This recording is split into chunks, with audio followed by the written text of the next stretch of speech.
جب سیدنا ابراہیم علیہ السلام کو آگ میں ڈالنے لگے، آگ میں، یہ تذکرہ آگے حوالہ کہیں آئے گا، ڈالنے لگے تو ایک طاقتور فرشتہ حاضر ہوا، عرض کیا یا ابراہیم علیہ السلام میرے ذمے ہے آگ کو جلانا، بجھانا اور منتشر کر دینا اور سارا کچھ تتر بتر کر دینا، اڑا دینا، راکھ بھی منتشر کر دینا، یہ میرے مدبرات امر میں بھی، میری تدبیر میں ہے۔ آپ اگر مجھے کہیں حکم دیں تو نمرود کی تمام محنتوں سے جلائی ہوئی آگ چشم زدن میں بجھا دوں۔ اب وہ اللہ پاک آزما کس کو رہے ہیں، اس فرشتے کو یا ابراہیم علیہ السلام کو؟ بولے نا،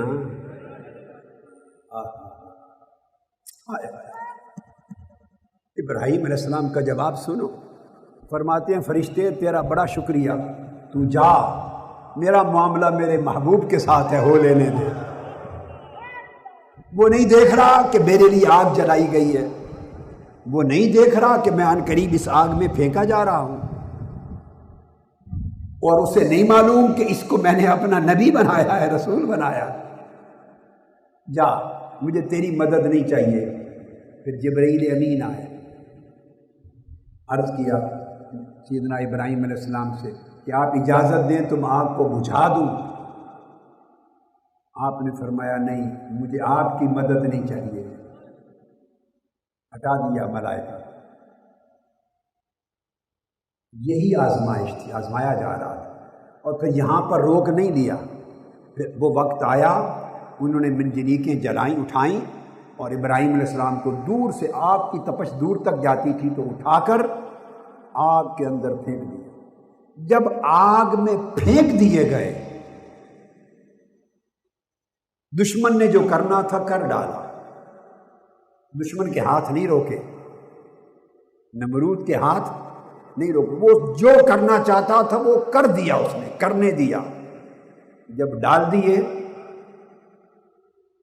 اس وقت آواز آئی وَإِذِ ابْتَلَىٰ إِبْرَاهِيمَ رَبُّهُ بِكَلِمَاتٍ فَأَتَمَّهُنَّ۔ ابراہیم کے رب نے اپنے محبوب بندے ابراہیم کو آزمایا کئی چیزوں سے، فَأَتَمَّهُنَّ، اور وہ پورا اترا، اپنی یاری میں پورا اترا، اپنی وفاداری میں پورا اترا، اپنی جانثاری میں پورا اترا۔ نہ کوئی ابراہیم ہو سکتا ہے اور نہ کوئی ان کے قدموں کی دھول کے ذرے کے برابر بھی ہو سکتا ہے، مگر مبارک ہو وفادارو مومنو، اللہ نے تمہیں آزمایا، تم اس کی یاری پہ پورا اترے، اس کی وفاداری پہ پورا اترے، اس کی جانثاری پہ پورا اترے۔ اور دشمنوں نے کیا، پوری دنیا نے کہا ان عاشقوں جیسا یاری نبھانے والا کوئی پیدا نہیں۔ تو اللہ نے بھی تو پھر قیامت تک یہ فرمان قرآن میں محفوظ کر دیا، وَإِذِ ابْتَلَىٰ إِبْرَاهِيمَ رَبُّهُ بِكَلِمَاتٍ فَأَتَمَّهُنَّ۔ دیکھو نا، پہلے یہی ابراہیم ہے، بڑھاپے کی عمر میں بیٹا دیا، حضرت ہاجرہ پیاری زوجہ، فرما دیا گھر سے نکال، اور بے آب ہو گیا، ریگستان میں پہاڑوں میں مکہ جا کے چھوڑا، اور تنہا جہاں پانی بھی پینے کو نہیں تھا، سائے کا درخت بھی نہیں تھا، کوئی گھر اور چھت بھی نہیں تھی، اس تپتے آسمان کے نیچے صحرائے مکہ میں چھوڑ کے آ گئے۔ کیا کرتا تھا؟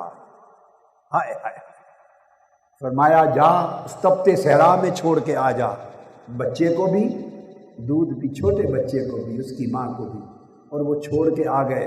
وہ ابراہیم علیہ السلام، وہ تو نہیں سوچتے ہوں گے، ان کی جگہ کوئی اور ہوتا تو سوچتا نہیں کہ کیا کرتا ہے میرا رب میرے ساتھ، میں نے کیا قصور کیا، اس کا بندہ ہوں، تابع دار ہوں، وفادار ہوں، بچہ چھڑانا ہے تو اپنے دشمنوں کا چھڑائے، میں تو ساری زندگی تابع داری میں گزارتا ہوں، میرا بچہ اور اس کی ماں تو ریگستان میں چھوڑ دیا، چھوڑ کے آ گئے۔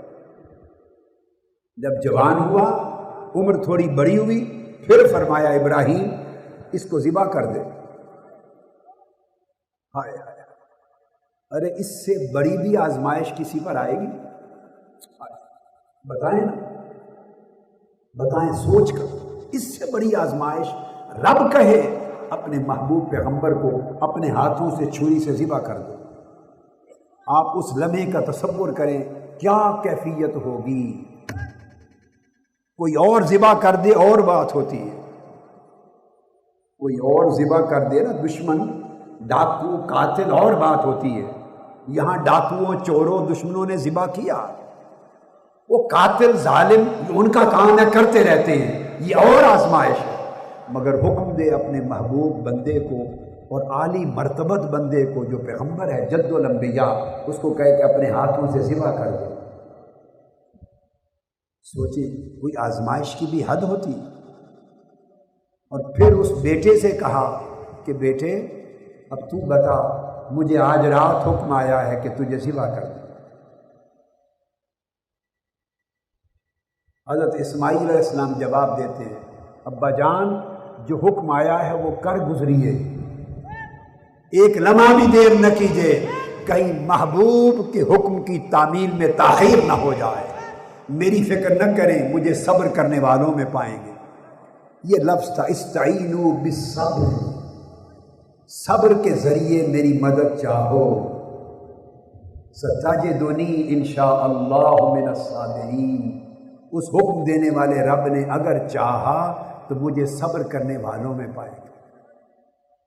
جو حکم ہے کر دے، دیر نہ کرے۔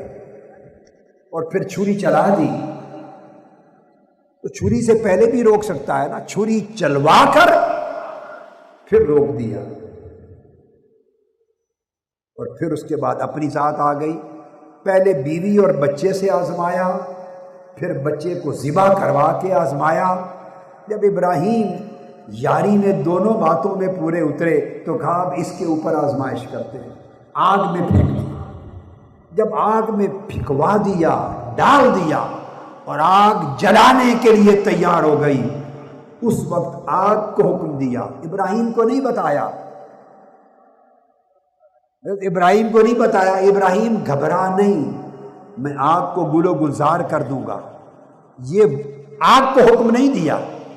قرآن گواہ ہے، حضرت ابراہیم پہ وحی نہیں بھیجی، ان کو اسی کیفیت میں رہنے دیا کہ دیکھیں کب تک مسکراتے، میری رضا پر، میری مشیت پر کب تک ابراہیم مسکراتا ہے۔ اس کو وحی نہیں کی اپنے محبوب بندے کو، آگ کو کہا یا نارو کونی بردم و سلام علی ابراہیم۔ ابراہیم کو کچھ خبر نہیں کہ کیا ہونے والا ہے، انہیں یہی پتا ہے کہ میں جل کے راکھ ہو جانے والا ہوں، آگ مجھے جلانے والی ہے۔ وہ اسی تصور میں ہیں، مگر چونکہ محبوب کی رضا پر آگ میں جل رہے ہیں، وہ خوش ہیں، مسکرا رہے ہیں۔ انہیں اسی حال میں رہنے دیا کیونکہ ان کا تو امتحان تھا، ان کی تو آزمائش تھی۔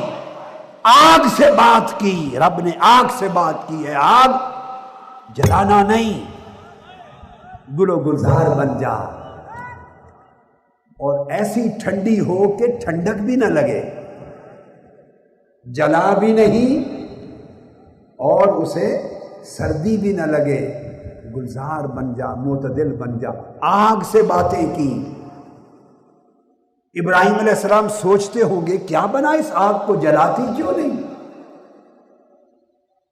تو اپنے بندوں کو جیسے جیسے درجہ بلند ہوتا ہے ویسے ویسے آزمائش بڑھتی چلی جاتی ہے۔ مبارک ہو آپ کو کہ آپ کو نار نمرود والی حضرت ابراہیمی یاری کا حصہ ملا ہے۔